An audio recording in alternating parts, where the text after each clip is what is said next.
Vamos a meditar un momento en las Escrituras y hacia dónde quiero ir con ustedes y quiero compartirles algo que de repente tiene la contraparte. Mire, muchos de nosotros sabemos o escuchamos frecuentemente las cosas que no le agradan a Dios, las cosas que Dios detesta. Y bueno, lo conocemos como pecado. Pero regularmente sabemos algunas cosas que la Biblia dice que Dios detesta y que no le agradan a Dios. Nada más como por un ejemplo, si usted me ayuda viendo en el libro de los Proverbios, en el capítulo 6, allí hay 7 cosas que la Biblia expresa que a Dios no le gustan. Y en el versículo de Proverbios capítulo 6, en el versículo 16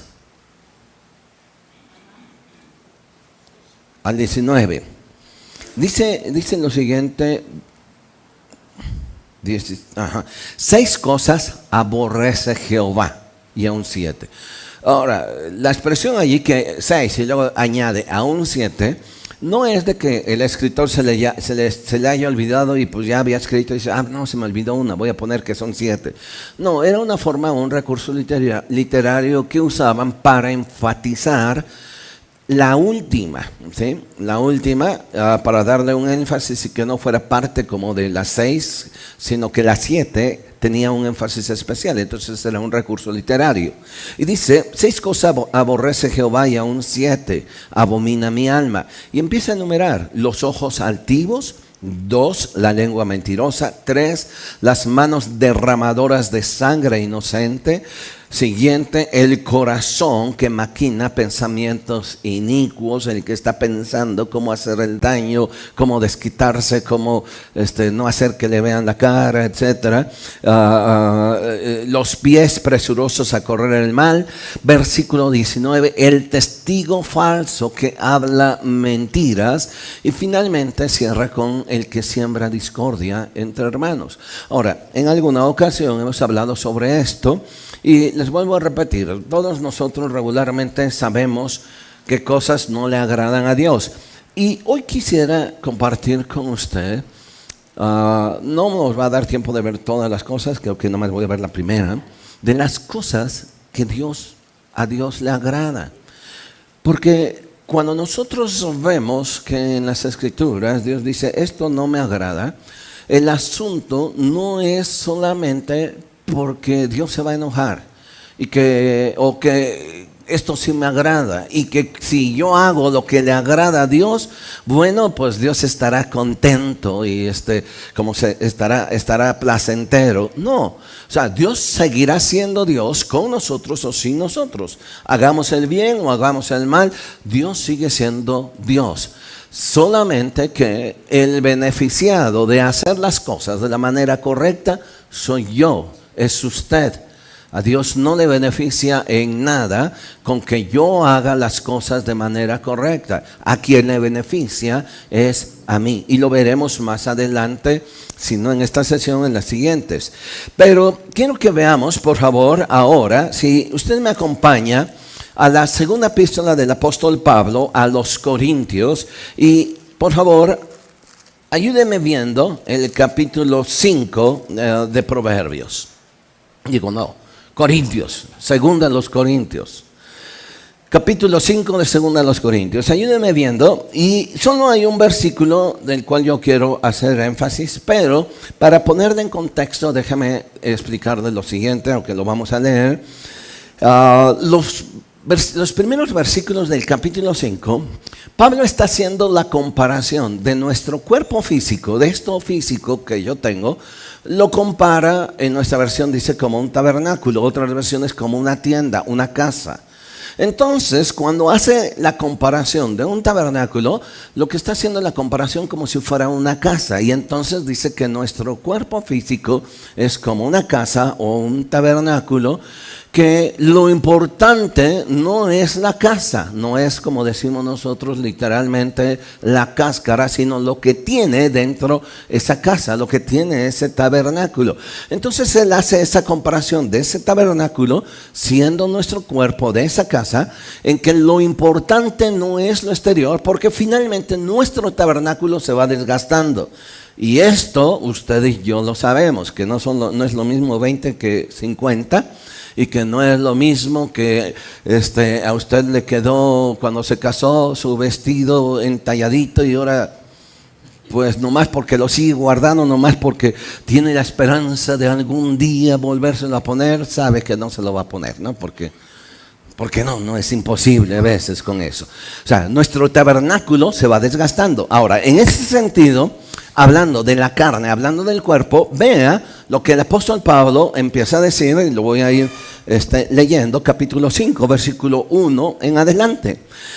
Porque sabemos que si nuestra morada terrestre, mi cuerpo, este tabernáculo, lo que acabo de explicarles, se deshiciere, tenemos de Dios un edificio, una casa no hecha de manos, que es eterna y que está en los cielos.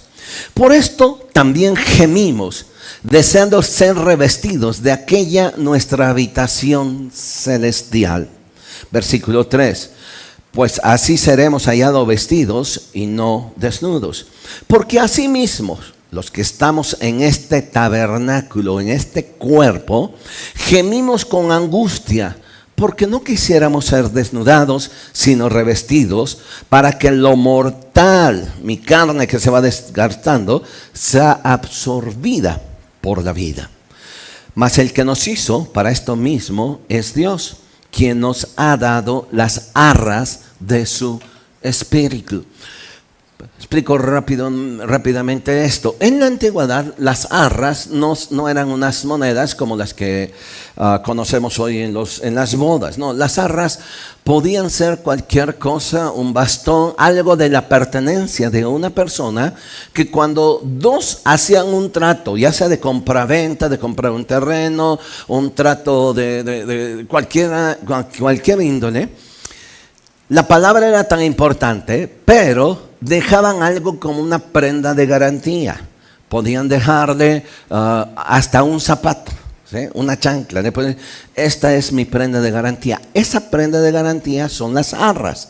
¿Qué era lo que significaba? Era el hecho de decir, te dejo esto y yo me voy a comprometer a cumplirlo. De tal manera que cuando yo no cumpla, me vas a regresar esa prenda de garantía. A esa prenda de garantía se le conocían como arras. Hoy en la actualidad se usa como un símbolo en las bodas, y que usted ha escuchado que de repente pasa el padrino de arras, se la da al joven todo galán, y el galán toma las 13 monedas, no sé cuántas son, y se las da y le dice, mira, te entrego estas arras como símbolo de mi dinero, de mi riqueza. No tienen que caerse muertos, pero es su riqueza, ¿no? Pero bueno, es más, y cuando entra en deuda ni siquiera vamos a venderlas, porque pues sabe que son de amentis, ¿no?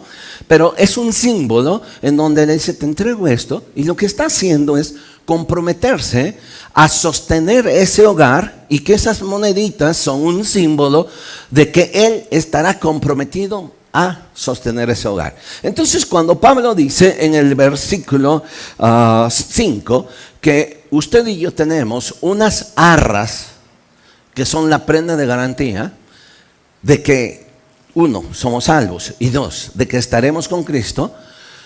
Esa prenda de garantía, ¿cuál es? El Espíritu Santo. Lean los versículos 5. Más el que nos hizo para esto mismo es Dios, quien nos ha dado las arras o la prenda de garantía, que es su Espíritu o el Espíritu. Entonces usted y yo tenemos una prenda de garantía que Él nos dio, y es su Espíritu. ¿Por qué sabemos y tenemos la seguridad de que Él va a venir por nosotros? Porque Él nos dio su Espíritu. Luego sigue diciendo en el versículo 6, así que vivimos confiados siempre, y sabiendo que entre tanto que estamos en el cuerpo, estamos ausentes del Señor. Porque por fe andamos y no por vista. Pero confiamos, y más quisiéramos estar ausentes del cuerpo, pero presentes al Señor. Y por tanto, procuramos también ausentes o presentes. Y quiero que subraye la última parte, que es lo que quiero ver con usted. Procuramos serle agradable. Ya sea que mi cuerpo, mientras estoy con vida, y mientras ese tabernáculo se va desgastando, mientras mi cuerpo se va desgastando, el interior se está renovando, mi preocupación, dice Pablo, es serle agradable. Así que si estoy aquí, mi preocupación es ser agradable. Pero si ya no estuviera y estaré en su presencia, mi preocupación sería, o mi objetivo sería ser agradable a Dios. Aquí entonces la pregunta es, ¿qué significa ser agradable a Dios? ¿O cómo serle agradable a Dios? Pero quiero que vea, por favor, le voy a leer el versículo 9, que dice, por tanto, procuramos también, o ausentes o presentes, serle agradable. Quiero leerle en otra traducción, en la Nueva Traducción Viviente, donde no es que le añada una palabra, sino que para darle una explicación correcta de cómo entender de ser agradable, tiene una palabra muy interesante. En la Nueva Traducción Viviente dice lo siguiente: así que ya sea que estemos en este cuerpo o ausentes de este cuerpo, dice esta traducción, nuestro objetivo es agradarle a Él. Nuestro objetivo es agradarle a Él. Si usted quiere tener éxito para llegar a un objetivo, primero debe de saber su objetivo. Supongamos que usted tiene una flecha, un arco y tiene una flecha, y a unos 10 metros está el círculo, el target. Ese va a ser su objetivo. Y su objetivo, su preocupación va a ser que esa flecha llegue a ese objetivo. Si no estuviera ese target, si no estuviera ese círculo, pues si yo le dijera, a ver, suelta la flecha, usted me va a preguntar, ¿a dónde? ¿A qué le atino? ¿A dónde le pego? Y yo le puedo dar alguna indicación, mira allí donde está ese hoyito, y usted va a ver 20 hoyitos. Pero si yo le pongo un objetivo y le pongo un target, usted sabrá precisamente que hacia allá es hacia donde debe dirigirse. Entonces, cuando Pablo dice que nosotros debemos agradarle a Dios, él expresa lo siguiente: nuestro objetivo es agradarle a Dios. Así que usted y yo estamos en este cuerpo, y nuestro objetivo, mientras estamos aquí en este cuerpo, es vivir para agradarle a Él. Sin embargo, ese vivir para agradarle a Él no es porque le conviene a Dios. No es porque tengamos un Dios egoísta o sumamente ególatra que todo quiere para Él. No es que tengamos un Dios que de repente cuando nosotros cantamos y le adoramos, es como si Él estuviera aquí sentado en un tronito, sentadito, y usted y yo rindiéndole pleitesía, y ese Dios, entre más bonito cantemos o entre más alabanzas, Él se siente más bien. No, Él es Dios con nosotros o sin nosotros. Él es Dios antes de la creación del mundo. Él es Dios antes de que fuera creado el hombre. Así que lo que tiene que ver con la esencia de Dios no depende de nosotros. Vivir para agradarle a Él básicamente es porque nos conviene a nosotros. Es porque yo lo necesito. Porque a final de cuentas, viviéndole, agradándole a Él, yo tendré una vida de éxito y de paz. Lo veremos más adelante en las Escrituras. Así que quiero que esto quede bien claro. Ahora, si usted se fija, por favor, allí mismo en el versículo 10, aunque yo le decía que la parte central es ser agradable a Él, en el versículo 10 nos da la razón también por la que usted y yo debemos ser agradables para Él. Porque es necesario que todos nosotros comparezcamos ante el tribunal de Cristo para que cada uno reciba según lo que haya hecho mientras estaba en el cuerpo. ¿Sea bueno o sea malo? ¿Ya lo entendió? ¿Sí? Ahora, ¿por qué necesito vivir para agradar a Él? Porque en la medida que mi caminar diario, en la medida en que voy todos los tiempos caminando con Él diariamente, conociéndole a Él, caminando delante de Él, en esa medida yo voy a vivir para agradarle a Él, pero un día ya no estaré en este cuerpo, pero ahora estaré en el tribunal de Cristo, dice este pasaje, y allí yo daré cuentas de lo que haya hecho. Y aquí menciona dos cosas, sean ¿qué? ¿Buenas o malas? Ahora, ojo, yo no estoy hablando, y este versículo no está hablando de que estaremos ante el tribunal de Cristo para ser condenados, sino aquí en este pasaje habla de ser premiados. Recibamos de acuerdo a lo que hayamos hecho, sea bueno o sea malo. Si usted ha recibido a Cristo en su corazón, no tenga ninguna preocupación de que cuando esté en el tribunal de Cristo usted estará temblando, comiéndose las uñas. ¿Y qué tal si no aparezco en el libro de la vida eterna? Usted aparece en el libro de la vida eterna cuando le recibió, punto, nada más. Así que cuando estemos en el tribunal de Cristo, no es para que se quiebre para que esté tronándose los dedos. Y si no estoy, si está ante el tribunal de Cristo, es porque ya la pasó. ¿Sí me estoy explicando? Aunque sea de panzazo, pero ya la pasó. O sea, eso lo veremos después, pero ya está allí. Pero se imagina estar ante el tribunal de Cristo y entonces seremos juzgados de lo que hayamos hecho aquí en la tierra. ¿Algo bueno o algo malo? Piénselo por favor otra vez. Yo sé que no se va a estar comiéndose los dedos ese día si va a ser reprobado. Pero ¿cómo sería su situación? ¿Cómo sería mi situación? Yo diría, ok, si voy a ser juzgado de lo bueno y de lo malo que yo hice, ¿cuántos estaríamos allí tranquilos?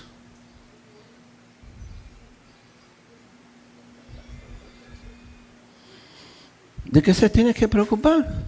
Porque vivió para agradarle a Él. ¿Sí? ¿Entienden los dos versículos claros? ¿De qué se tiene que preocupar? Yo viví para agradarle a Él. ¿Que la regué? Estamos en un tabernáculo que se va corrompiendo, ¿sí o no? Un tabernáculo también que de repente ya la maquinita esta no nos funciona tan bien. La ardilla no nos gira. Vamos cambiando. O sea, ya hay cosas que están un poquito fuera de nuestro control porque las hormonas y las neuronas ya no nos... ¿no? O sea, es que no era así, mi papá ya se hizo gruñón. ¿Por qué? No fue las circunstancias. Hay algo natural que nos vamos desgastando.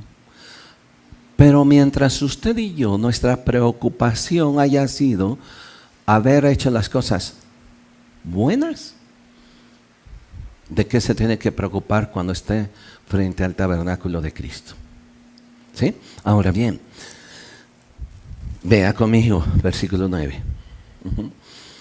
Por tanto, procuramos,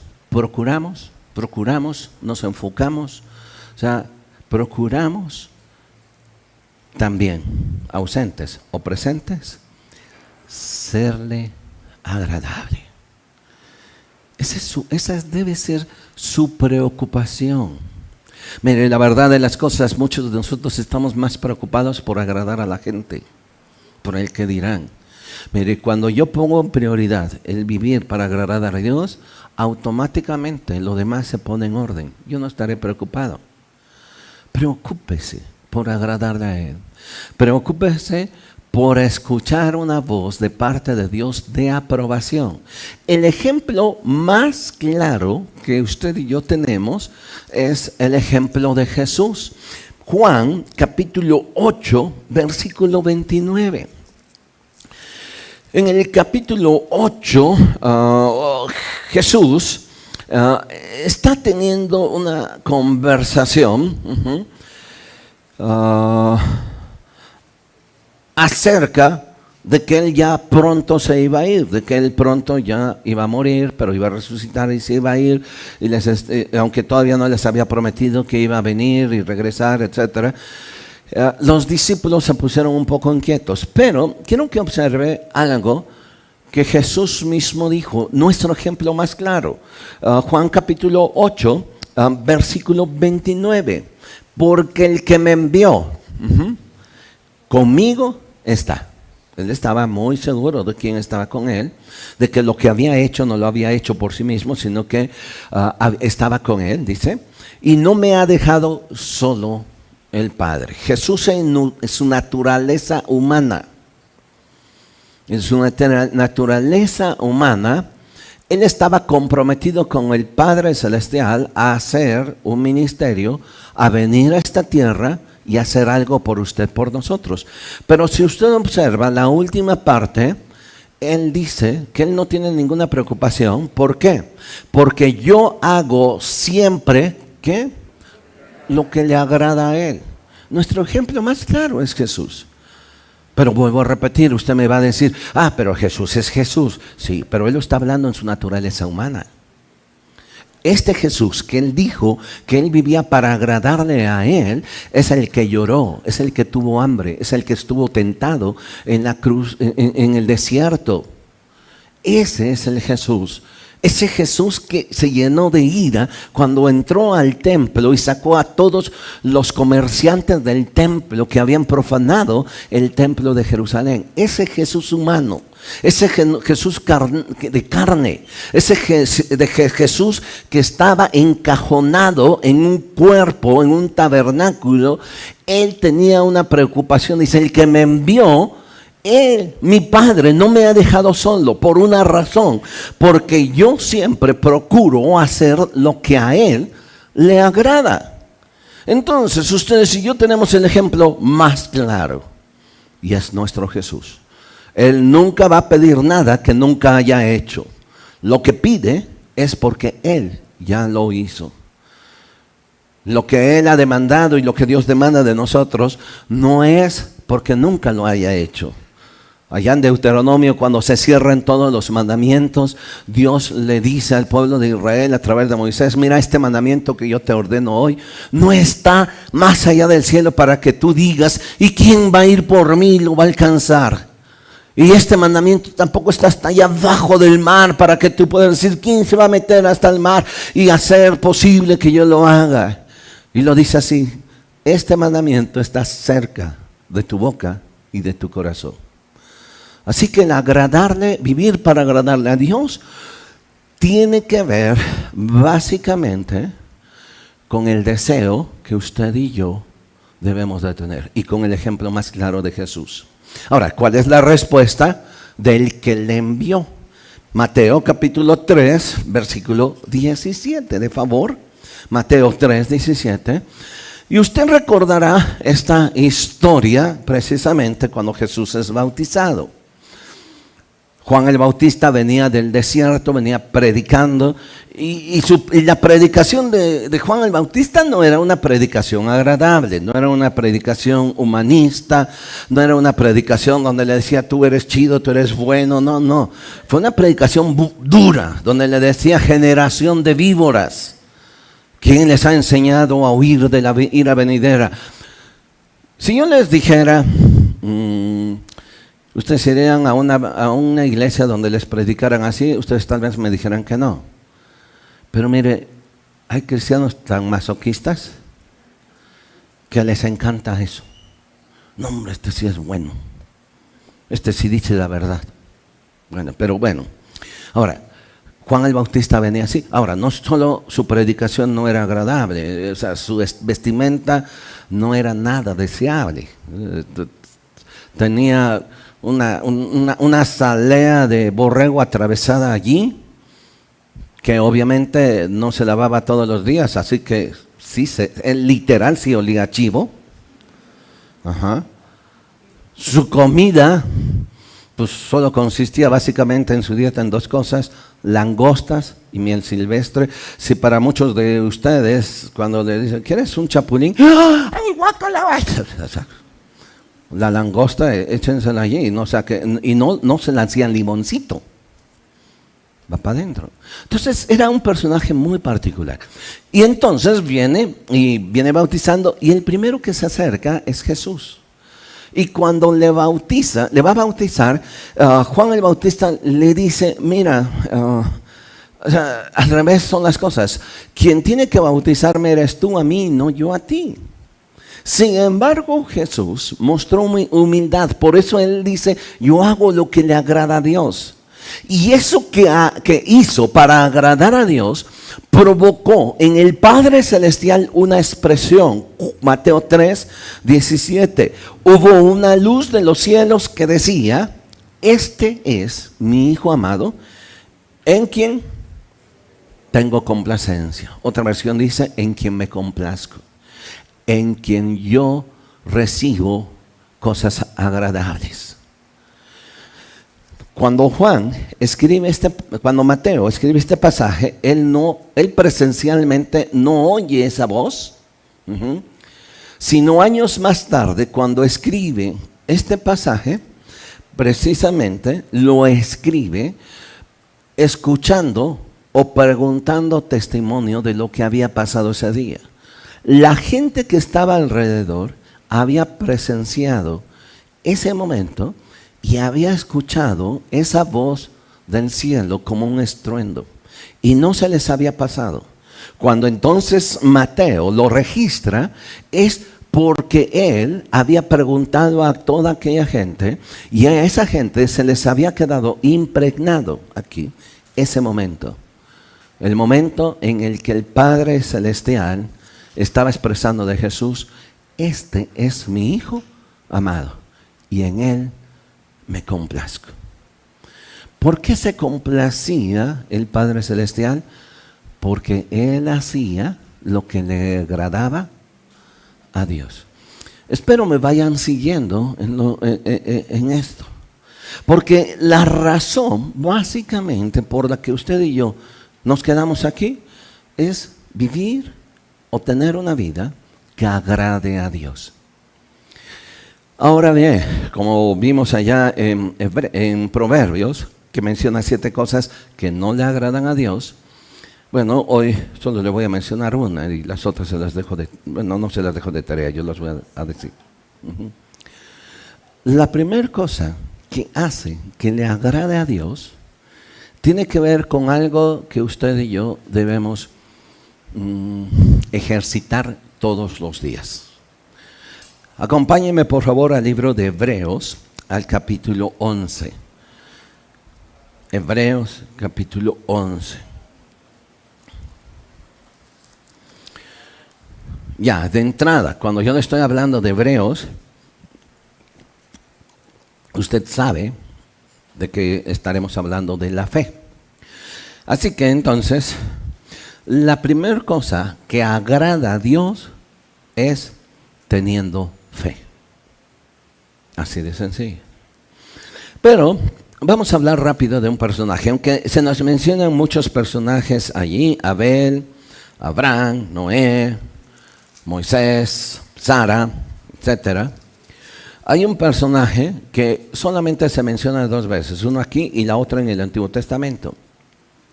Ese personaje es Enoc. Hebreos capítulo 11, versículos 5 y 6. Por la fe, Enoc fue traspuesto para no ver muerte, y no fue hallado porque lo traspuso Dios antes que fuese traspuesto. Tuvo testimonio de haber ¿qué? Agradado a Dios. Por la fe, Enoc fue traspuesto para no ver la muerte y no fue hallado porque lo traspuso Dios antes que fuese traspuesto. Tuvo testimonio de haber agradado a Dios. Fe. Pero ahora observa el versículo siguiente, el 6. Pero sin fe es imposible agradar a Dios. Ojo, no es difícil, no es sumamente difícil, no es, es imposible. posible. ¿Sí está siguiendo? O sea, porque de repente nosotros, no, un poquito, no. Sin fe es imposible. No es que sea difícil, no, es imposible. Porque si usted y yo dijéramos que es difícil, bueno, tal vez esforzándonos lo podemos hacer. No, sin fe, literal, lo que está diciendo aquí es imposible agradar a Dios. Ahora, hablando de este Enoc, yo quiero que vea que hay dos cosas. Fue traspuesto y tuvo testimonio de haber agradado a Dios, pero sin fe es imposible agradar a Dios.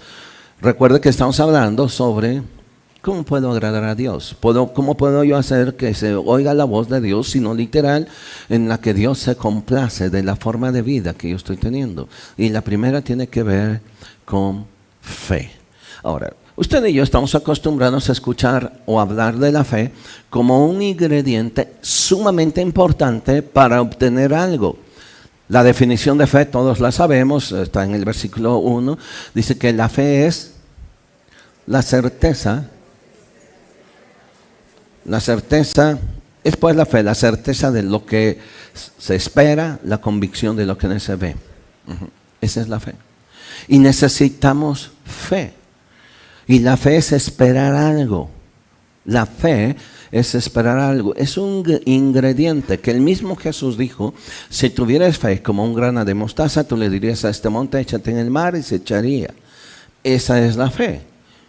La fe, Jesús mismo dijo, la fe es como un grano de mostaza. Es muy pequeño, pero si tuvieras así un poquito de fe, los montes podrías cambiar. Jesús hizo muchas cosas en su ministerio con hombres y mujeres que tuvieron fe. Y la fe es tan importante y es el ingrediente activo que va a hacer que muchas de las cosas sucedan en nuestra vida. Así que usted y yo tenemos que tener fe. Sin embargo, antes de explicar, quiero que veamos el contexto. Vaya conmigo a Génesis, de favor, porque más allá de que estamos llamados, de que si usted y yo estamos pasando por un tiempo difícil y en ese tiempo difícil necesitamos que Dios responda y que necesitamos que en esa respuesta usted y yo tengamos esa respuesta de Dios, debemos de tener fe porque la fe es la certeza de lo que se espera, la convicción de lo que no se ve. Hace rato les compartía, yo escuchaba un testimonio allá por la década de lo escuchaba de lo que ocurrió en la década de los 50, allá en los Estados Unidos, en un avivamiento que hubo en la parte central, en donde sucede que había una reunión que se había programado con un predicador que oraba por los enfermos y sanaban. No era un charlatán, era realmente un hombre de Dios sin promoverse con ningún título. Y en ese testimonio, en ese video que se presentó, sucede que una mujer llegó con su niño en silla de ruedas. El niño nunca había caminado, nació enfermo. Así que literalmente sus piernas estaban muertas, físicamente las tenía, pero nunca las había movido. Lo trasladaban de un lugar hacia otro cargando, o en silla de ruedas. Pero lo interesante aquí es que cuando su madre llegó a ese lugar, le pidieron que pasara hasta el frente. Ella llevaba un morralito, lo sentaron y en ese morralito llevaba un par de zapatos nuevos. Así que puso al niño en la silla de ruedas, sacó sus zapatos nuevos y los puso allí al lado de donde estaba el niño. Eso es fe. Ellas creían que él iba a sanar. Ahora, yo estaba escuchando esto y yo me quedé pensando, si yo hubiera sido el predicador y me hacen eso, la verdad, el que sale paralítico soy yo, pero del cerebro. O sea, sería fácil decirles, sí, ¿usted cree que Dios va a sanar a su hijo? Sí. Bueno, a ver, ore por su hijo, si usted tiene tanta fe. Pero esos son los retos, esa es la fe. Y como terminó, ese niño salió caminando. Nunca había caminado, pero salió caminando con esos zapatos nuevos. Ahora, esa fe es un ingrediente para poder obtener ciertas cosas. Pero quiero explicar un detalle que también es fe. Génesis capítulo 5, quiero que veamos por favor la historia, precisamente a la que se refiere Hebreos, la historia de Génesis capítulo 5. Enoc entra de una genealogía, 3 generaciones adelante de él, nace Noé. Así que Enoc fue un personaje que vivió antes del diluvio. Y usted recordará que la razón del diluvio es porque la maldad se había multiplicado a tal grado que Dios decide destruir la humanidad.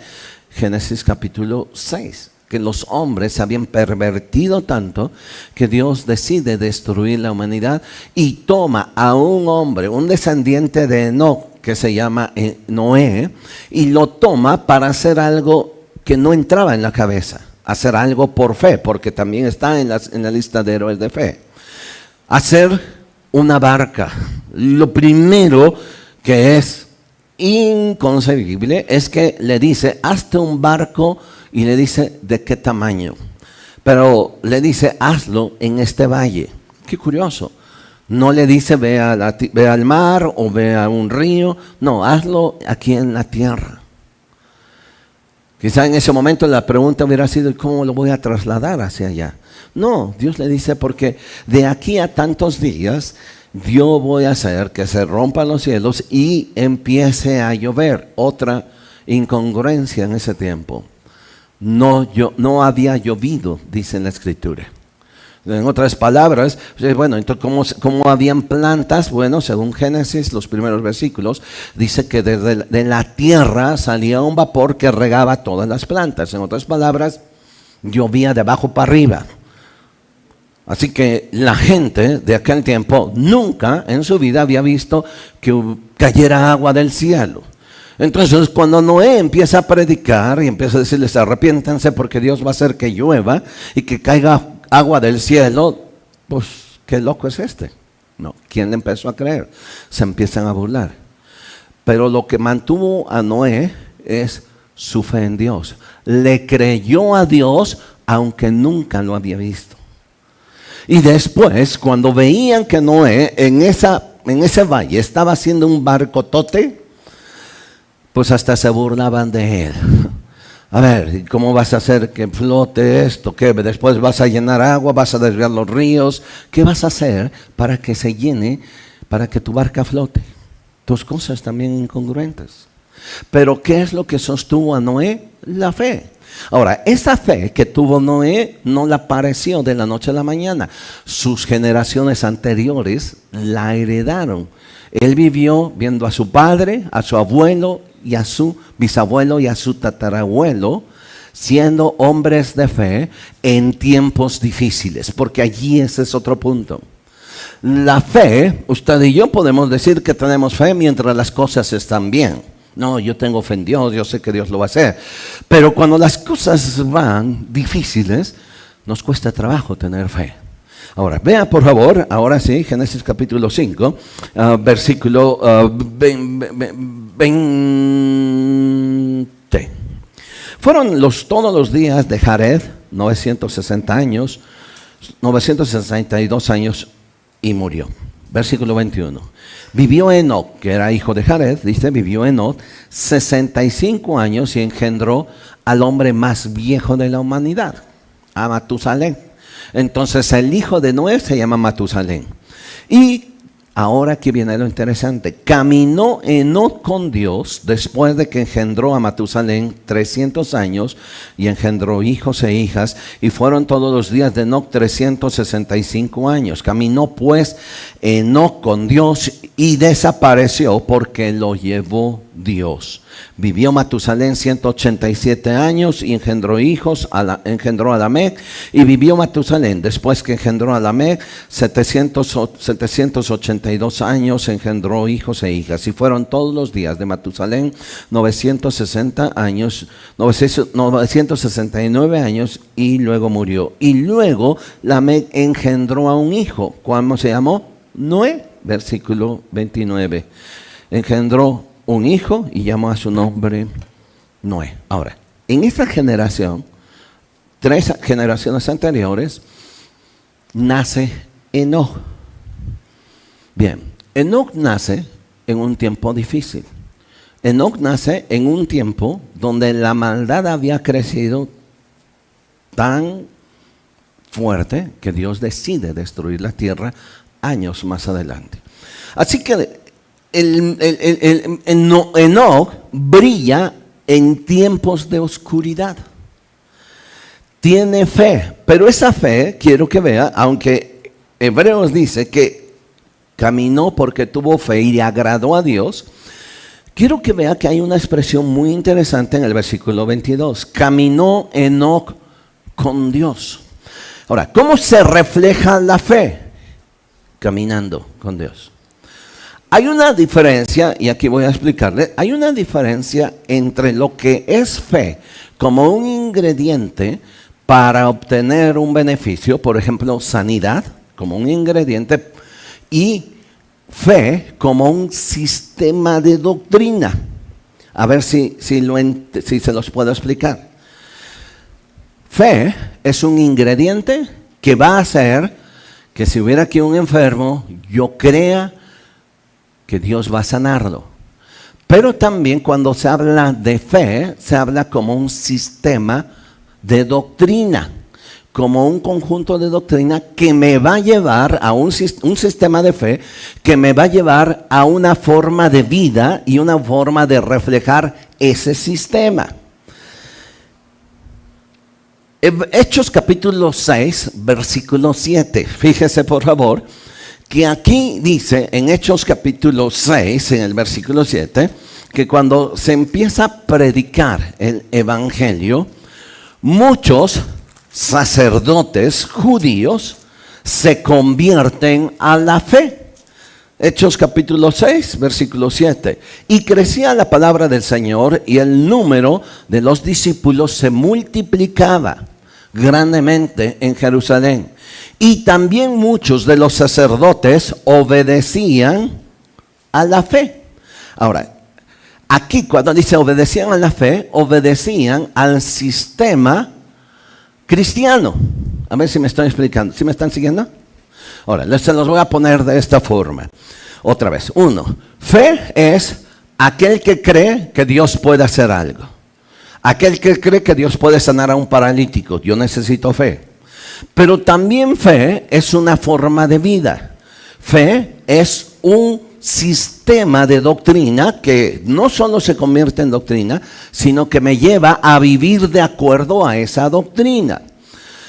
Así que, si yo les pregunto, ¿cuántos de ustedes están? Bueno, no, antes de ir a eso. Bien, aquí tenemos algunas personas. Aquí tenemos una persona que profesa el Islam. ¿Sí? Un musulmán. Aquí tenemos una persona que es hinduista. Aquí tenemos a una persona que es judía. Y luego aquí tenemos una persona cristiana. Si yo le pregunto a ella, ¿qué eres? Hinduista. ¿Cuál es tu fe? ¿Qué me dirías? ¿Qué me dirías? No, pues mi fe es bien grandota.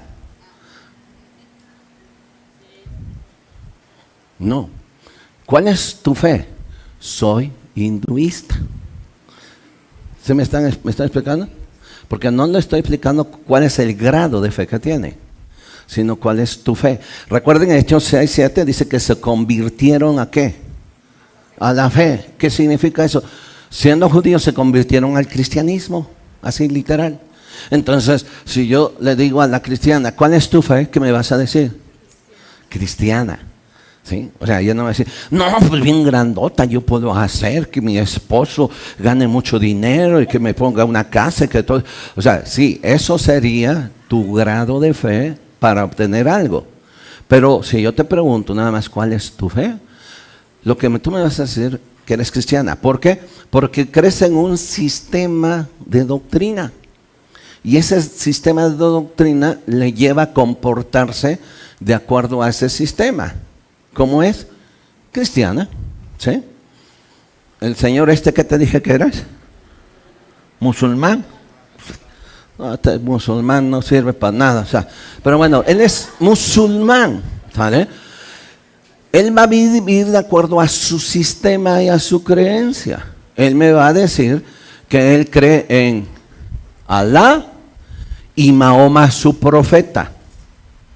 ¿Sí? Por lo tanto, él se rige bajo un libro que se llama Corán.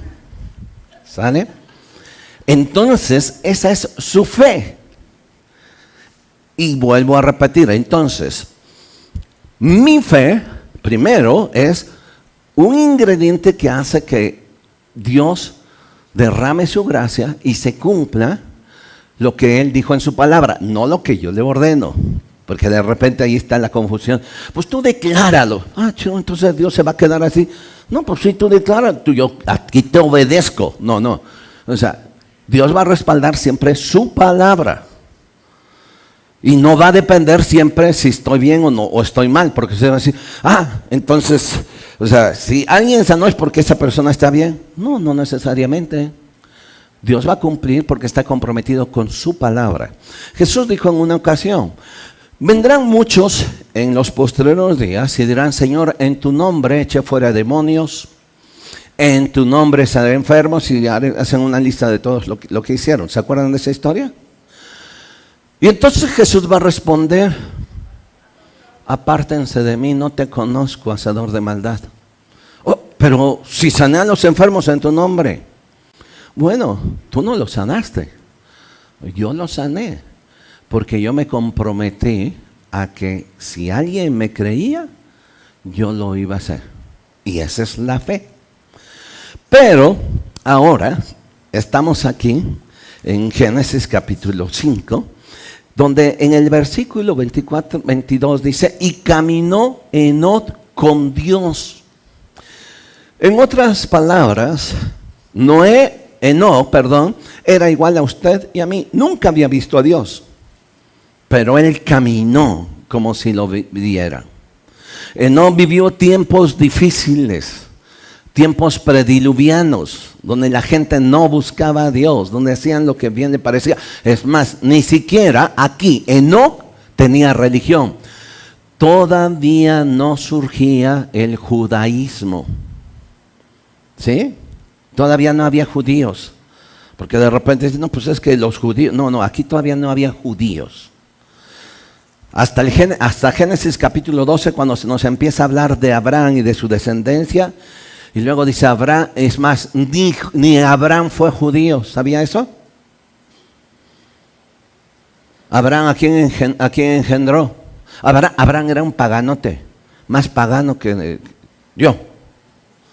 Abraham venía de Ur de los Caldeos, de una ciudad completamente pagana, de la Mesopotamia. Abraham engendra a Isaac, a Jacob, y que a Jacob después se le llama Israel, y entonces vienen las 12 tribus. Hasta allí empieza a aparecer el pueblo de Israel. Pero aquí, en Génesis 6, Noé, Matusalén, ¿qué religión profesaban? No había una religión oficial. Pero ellos tenían la firme convicción de Dios, de caminar para Dios, aunque no hubiera reglas. Aunque no hubiera normas, no existía la Biblia. No había sinagogas, no había templos, no había lugares en donde congregarse. Es más, aún hasta Abraham, él levantaba piedrecitas para hacer un altar para adorar a Dios, como un sistema de conmemorar el lugar. Entonces, quiero que vea, por favor, el tiempo en el que vive Noé. Tiempos sumamente difíciles, pero camina con Dios. Camina de acuerdo a lo que su sistema creía que era correcto. Y caminó con Dios. Y después de caminar con Dios, dice que Dios le levantó. Tal fue lo agradable que caminó Enoc, que Dios le levantó. Ahora, si entienden, entonces ahora regrese otra vez conmigo, por favor, a Hebreos capítulo 5 para que ahora entienda cuando habla de Enoc, de la fe, porque no se nos describe aquí a un Enoc que andaba predicando, sanando enfermos, paralíticos, no, se nos describe a un Enoc que camina con Dios en un tiempo difícil, ¿sí? Que camina con Dios, que camina viviendo para agradar a Dios en los tiempos más difíciles, que pone a Dios en primer lugar antes que cualquier otra cosa. Y ahora regrese a a Hebreos capítulo 11, versículo 6. Por la fe Enoc. Pero ¿cuál fue la fe de Enoc? Su caminar con Dios. Si bien es cierto que todo este pasaje me está hablando como el ingrediente, regreso yo a Génesis y yo veo que esa fe se pone, esa fe tiene patitas, esa fe se observa, se camina con Dios, se tiene amistad con Dios. Y entonces dice, y por la fe no fue traspuesto para no ver muerte, y no fue hallado porque lo traspuso Dios antes que fuese traspuesto, tuvo testimonio de ¿qué? De haber agradado a Dios. ¿Cómo? Caminando. Así que la primera cosa que tenemos que preocuparnos, ¿cómo agradar a Dios?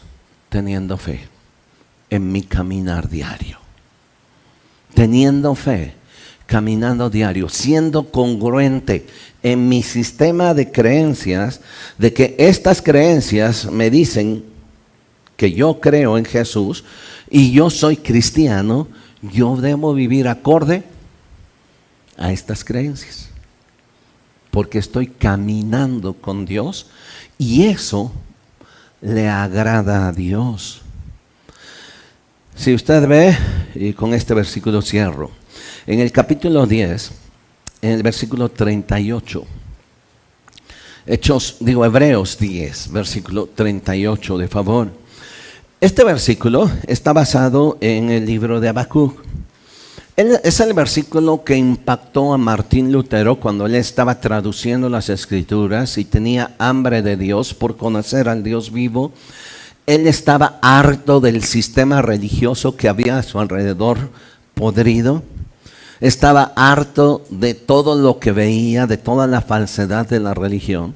Y cuando él está traduciendo las Escrituras, se encuentra con el versículo de Habacuc capítulo 2. Y después ahorita lo transcribe el escritor de Hebreos. Y se encuentra que algo que cambió, mas el justo por la fe vivirá. Lo que nos puede mantener y lo que nos mantiene con vida es nuestra fe, primero en Jesús, nuestra congruencia en la forma en la que estamos viviendo. Ahora, vea por favor, y quiero terminar con el versículo 38, mas el justo por la fe vivirá, y si retrocediere el justo, ¿sí? ¿Qué va a pasar? No agradará mi alma. Ahora bien, la pregunta es, ¿queremos vivir para agradar a Dios? ¿Realmente lo queremos? Si bien es cierto que necesitamos un ingrediente para vivir en nuestra vida cotidiana, diario, allí, para tener fe en los tiempos más difíciles, para poner a Dios en primer lugar. No he vivido en tiempos sumamente difíciles, pero puso a Dios en primer lugar. Antes de tomar cualquier decisión, esa expresión caminó con Dios. Es que Él va a mi lado y yo no doy un paso si Él no lo da. Y es que yo voy de acuerdo con Él. Y si mientras Él va caminando conmigo, Él dobla a la izquierda, yo voy a caminar a la izquierda.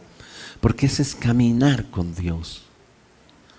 Mientras yo en mi vida cotidiana, en tomar mis decisiones, en hacer las cosas que a Dios le agrada, yo voy caminando con Él, eso le agrada a Dios.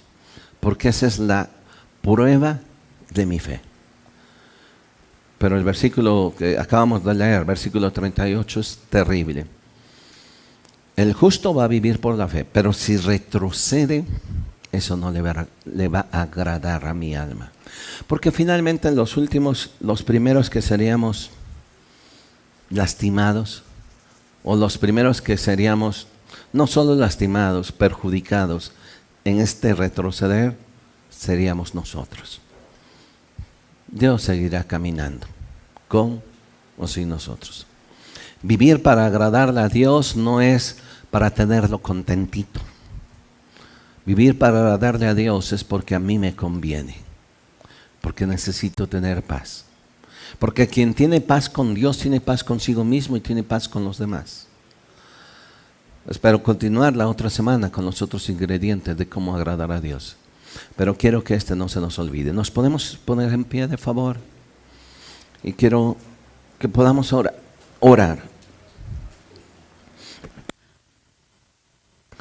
Y podamos decirle a Dios en esta mañana que le necesitamos, que quiero caminar con Él. Mire, la vida cristiana, usted y yo aquí solo estamos 1 hora y media, 2 si es que vas a desayunar, a tomar un café, a convivir o lo que sea. Pero el resto de la semana usted y yo la pasamos en casa, en el trabajo, en la escuela. Y allí es donde vivimos en un mundo parecido al diluvio, donde vivimos un mundo en donde somos humillados, somos lastimados por nuestra creencia. En donde tenemos no sé si nos sentimos orgullosos de ser un Enoc en medio de este mundo de tinieblas, donde debemos brillar. Aquí no brillamos. Brillamos allá afuera, en ese mundo de tinieblas. En ese mundo donde necesita la gente ver a Dios a través de nosotros. En ese mundo donde necesita ver que aunque ellos y nosotros somos de carne y hueso y vivimos los mismos problemas y vivimos en este tabernáculo, ¿sí?, que se va desgastando. Igual, esta gente necesita ver que en usted y en mí somos diferentes. Es un trabajo, sí, es un trabajo muy fuerte, pero ese es el cristianismo. Eso es ser cristiano. Una congruencia de nuestra fe, lo que decimos y lo que hacemos. Sistemas, hay muchos, pero lo que yo le decía, si hay un sistema y usted me dice es que mi fe es Jesús, bueno, Jesús tiene un sistema de vida. Usted vive de acuerdo a ese sistema, yo vivo de acuerdo a ese sistema, a eso soy llamado. Cierre sus ojos un momento. Con sus ojos cerrados. Mire, necesitamos. El mundo está harto, así literal, de religiosos sin sentido. Está harto de gente más allá de religiosa, hasta farisea, hueca, vacía. El mundo necesita vivir en nosotros personas auténticas, ver en nosotros personas genuinas, que no aparentamos, no nos maquillamos, que somos iguales, que pasamos por tiempos de crisis, que pasamos por tiempos difíciles, pero allí aprendemos a confiar en Dios, allí aprendemos a caminar con Dios, que en este tiempo prediluviano también estamos caminando con Él y le decimos: Dios, me cuesta mucho trabajo, pero no quiero que me sueltes. Si hoy alguien viene por primera ocasión, yo quiero invitarle a que no se vaya. En la salida hay unas personas que quisieran entregarle un pequeño paquete. Denos oportunidad de orar un par de minutos por usted, de compartirle de Jesús, de decirle cómo puede caminar al lado de Él. Si usted ya tiene tiempo aquí, yo quiero invitarle. Mire, venimos a veces con muchos ropajes que nos vamos poniendo de una iglesia a otra, Tenemos acceso a muchas cosas hoy en día en internet, de fulano, sutano, mengano, lo que nos dicen que debemos hacer, lo que no debemos hacer. Y tenemos tantos ropajes que ni siquiera nos identificamos quiénes somos o qué somos. ¿Qué le parece si hoy le dice, quiero ser cubierto de ese ropaje celestial?